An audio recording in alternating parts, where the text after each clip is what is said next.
If you have played even a little bit of Delta Force or watched a few videos, you will know that playing with random squad fill is a very unique experience. But the reality is, finding consistent teammates to play with isn't an option for everyone.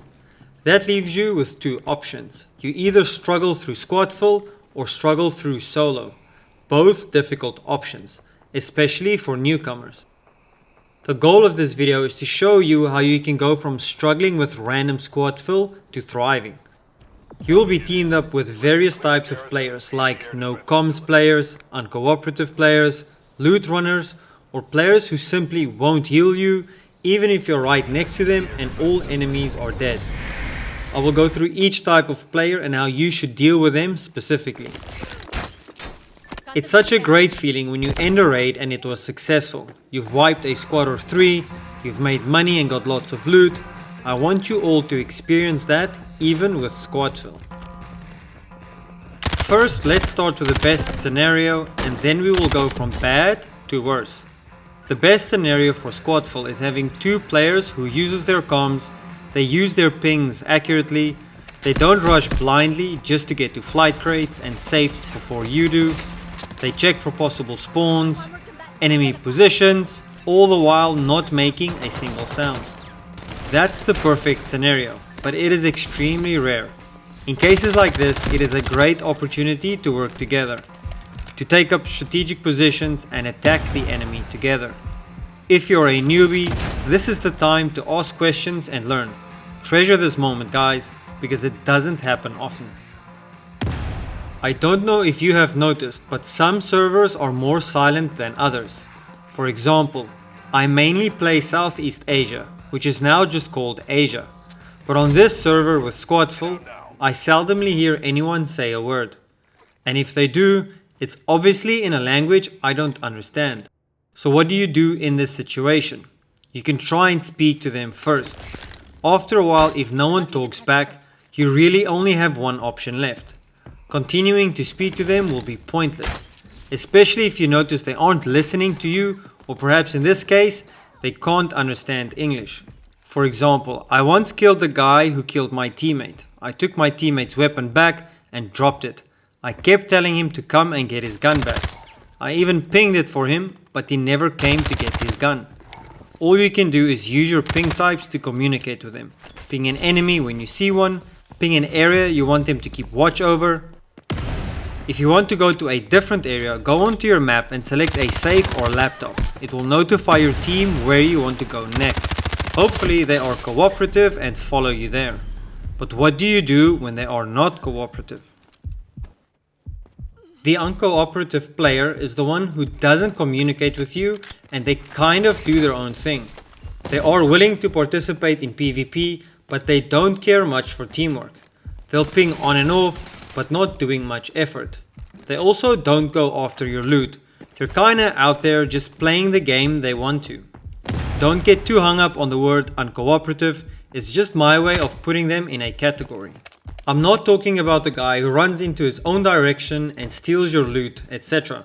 I'll get to that guy at the end. The uncooperative player is usually pretty skilled and can handle himself in a gunfight. So what do you do in this situation? Well, you're safer with a team than without one, at least most of the time. 3 versus 3 is easier than 1 versus 3. In this case, stay relevantly close to your team. You can still wander off slightly and go loot some stuff, but stay close enough. If you want to go to a different area of the map, use your comms and map to ping a location. Slowly move into that direction and hopefully they will follow you. If they don't, but you can handle yourself, feel free to move on without them. If you still rely on a team, just chill out with them wherever they are. An enemy team will come to you eventually. Especially if you're in the more popular areas of the map. You are bound to face another team. The next kind of player is what we call the loot runner. I like to call them suicide runners, because most of them charge to the closest, most valuable safe without a care in the world and they die. They almost always die. What I want to say in this situation is, you have absolutely no obligation to try and heal them or follow them. I want to make this clear. You do not need to follow them. Because not only are you now one man short, but they just told the enemy where you might be coming from. Don't feel bad to just hang back and let this person die. They can be doing the same thing as a solo, but they are not because they are hoping their team will revive them. If you know this person is doing something stupid in the moment and they just run for loot, you have to think about protecting yourself first. Your first priority is to stay alive. If you need to retreat from that area just to survive, then do it. There is no point in risking your gear and losing money in this situation. If both your teammates rush up and die instantly, you are now a solo operator. You can attempt to PvP against other teams, or you can silently look around for loot, or simply go to the extraction. Any of those are good options, but you don't have any obligation to put yourself at risk to revive your squad. And now our favorite kind of player, the selfish teammate. This is probably the worst kind of teammate to have. How do we identify a selfish teammate? Here are a few things to look out for. Are they one of the sprinters who try to beat you to the loot? When you reach a flight case, for example, just before they do they snatch up all the items as quickly as possible without looking what it might be? And when you did most of the work to kill an enemy, did they rush to steal all the gear from the enemy? Or even worse, did they do this while there's still a gunfight going on? If your answer is yes to all of the above, you have the worst possible random squad fill. In this case, you have no obligation to do anything.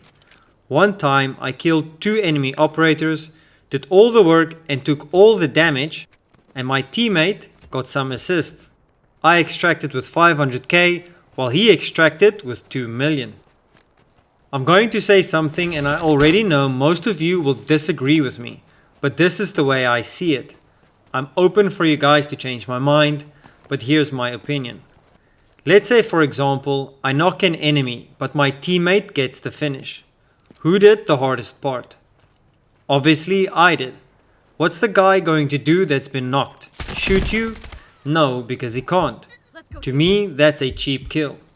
Doesn't it just make sense that the person who knocked the enemy is the one who should get the loot? After all, that's the most dangerous part. When I see other people play and they get the finish only, they take the loot. I don't see this as being fair whatsoever. Let me know in the comments how you see the situation should be and why you think so. If a teammate is out there stealing your loot, this very same teammate is the same guy that will let you bleed out while standing next to you. I'm sure we have all experienced this during squad fill. The guy can save you, but he is either not interested at all, or he is so scared of the gunfight he just runs away. In this situation, what do? Unfortunately, there isn't much you can do. If you are with a person like that, you only really know when you see how they act in or after a gunfight. You realize this when it's kind of too late, but there will be signs along the way. You just need to know what to look out for. If you are in this situation where your team isn't working together, you can go off as a solo and do your own thing during the match, or just go to extract and hope for a better team next time. If you are playing with squad fill, your intentions should be to play as a team and win as a team. Revive your teammates, use your pings, use your mic if you have one, but play as a team any way you can. If you are one of the guys who have no intention of playing as a team, you don't have to use squad fill. Turn it off and play as a solo. You guys have no idea how fun it can be to play as a team and to work together. So just to give you guys a quick summary. Number 1, set the example. Be a good teammate first. Number 2, stay close to your team even when they are being uncooperative, but they are still doing their part in a gunfight. You are safer when it is 3 versus 3. These guys don't take your kills or steal your loot. They're just playing their own game. Number 3, the loot runner. They run as fast as they can, not looking left or right, just to reach the loot first. If they run right into a team, you do not need to follow them or be pressured to heal them. Team mini substation, let's go. Number 4. The selfish teammate. Look out for the signs I mentioned earlier. These kinds of players have tells, just like poker players. Something will give them away. The final point I want to make is, cherish those games where your random squad full is being a great team. These are some of the best moments in Delta Force. Squad full is just one of those things that all of us have to go through. There is no point in getting angry. Although I do get angry sometimes, but I am working on it. I hope you all found the advice I gave helpful and that you all try to be good teammates by default. Thank you, bro. If you like this content, please like and subscribe, and I'll see you in the next video. As always, take care and see you on the battlefield.